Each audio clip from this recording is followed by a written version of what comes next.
Abby. Welcome to my channel, or welcome back to my channel. This week we're looking at vampires, werewolves, and other types of monsters. My first recommendation is The Vampire by Polidori. This is one of the stories that came out of the gathering of Percy and Mary Shelley, Byron, and Polidori, where they needed to come up with some sort of ghost story.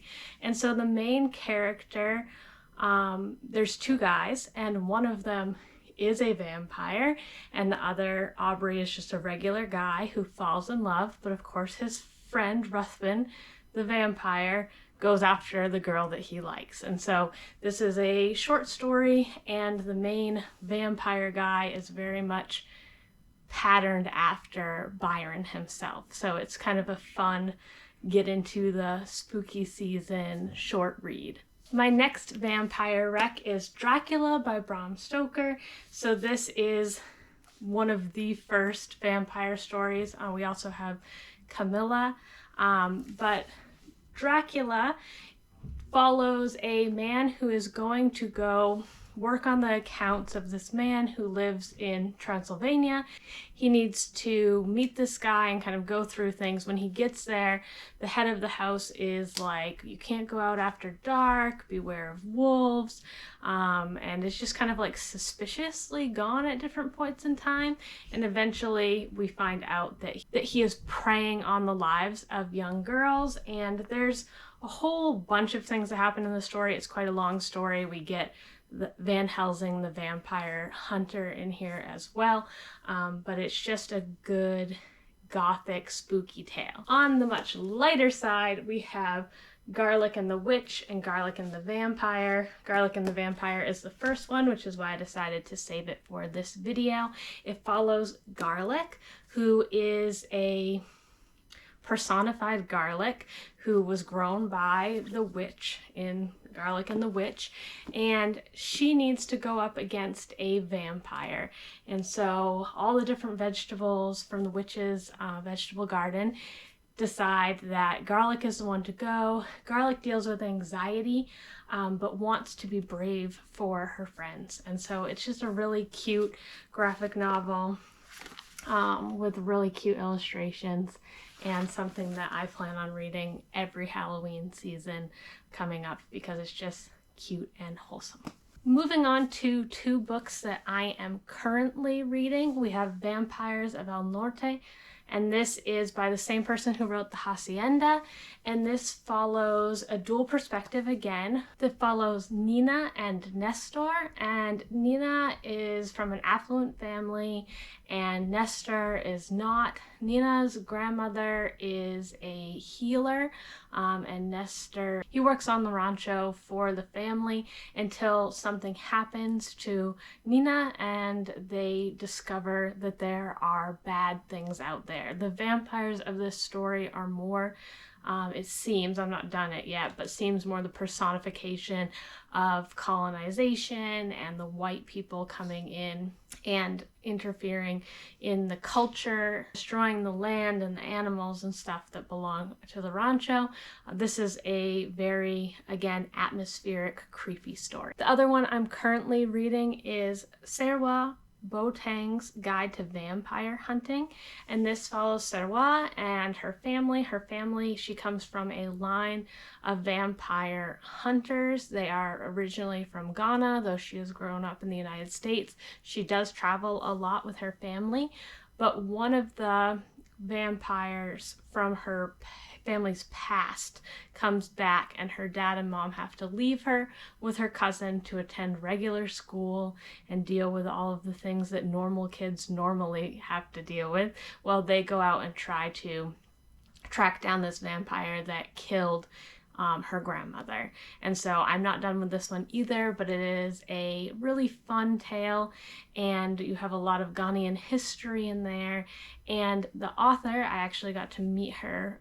She's touring with Rick Riordan right now because her book is like presented by him, but it was just a really cool experience, and it is a middle grade to YA book and just full of adventure. So again, less on the scary side and more towards just vampire lore from Ghana. Moving away from vampires and to zombies, we have Zom 100, which is a manga that follows a boy who he has started his first corporate job and he is very excited and he thinks he's working for a good company, but instead it's a company where you work all the time, there's no time off, the employees are treated badly, and essentially he becomes a zombie of the system.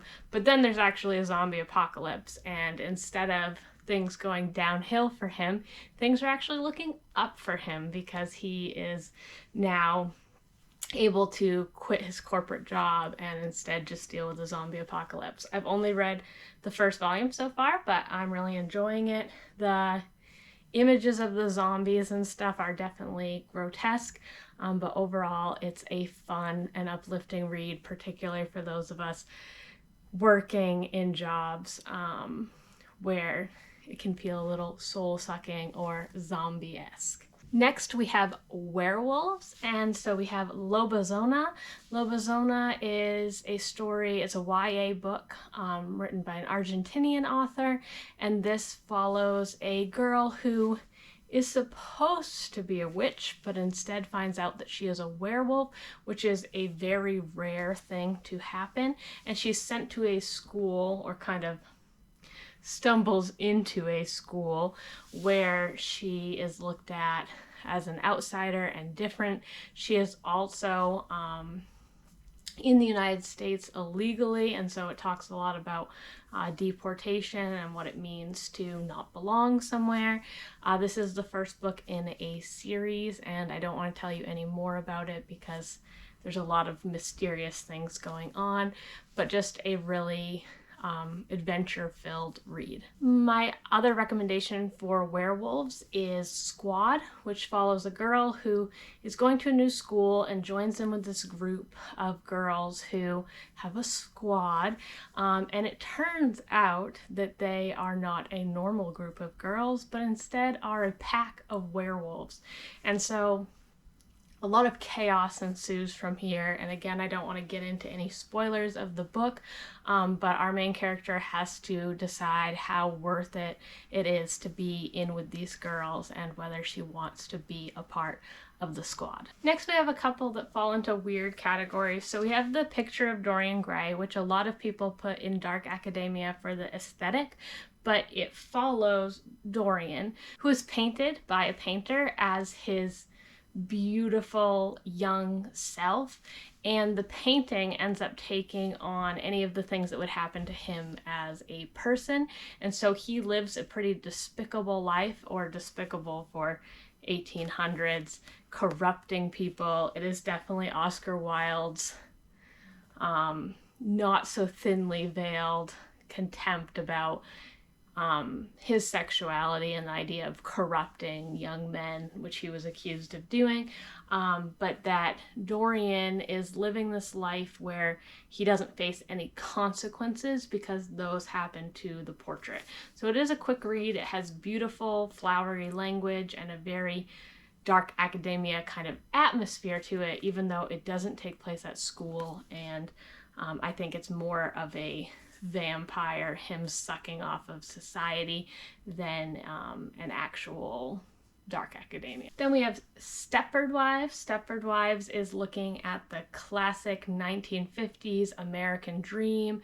This feminist woman named Joanna is brought by her husband Walter, and they have kids as well, is brought to this new community where she is surrounded by housewives who are going about life as if it's kind of like a fairy tale land. Like, all they care about is how happy their husband is, their houses are immaculate, their kids are well behaved, and it just seems too good to be true for Walter and a complete nightmare for Joanna.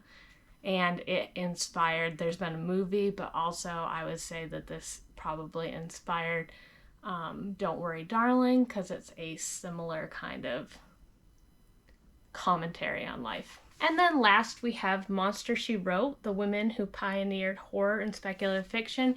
This is not a book of like a novel in of itself. Instead, it's a book of a bunch of different women who wrote horror and speculative fiction, and so it's a really good resource for trying to go back and find like these original stories by women and what they were writing about and how closely women's lives are wrapped in these ideas of horror because of them being connected to houses, because of them having to deal with the patriarchy and just having kind of these nightmarish lives, and how these women wrote about these things as a way to process and comment upon those things. But those are my vampire, werewolf, zombie, monster recommendations. If you have recommendations for me, please let me know in the comments, and I hope if you pick up one of these that you let me know, and I would love to hear from you. Next week we are looking at Dark Academia.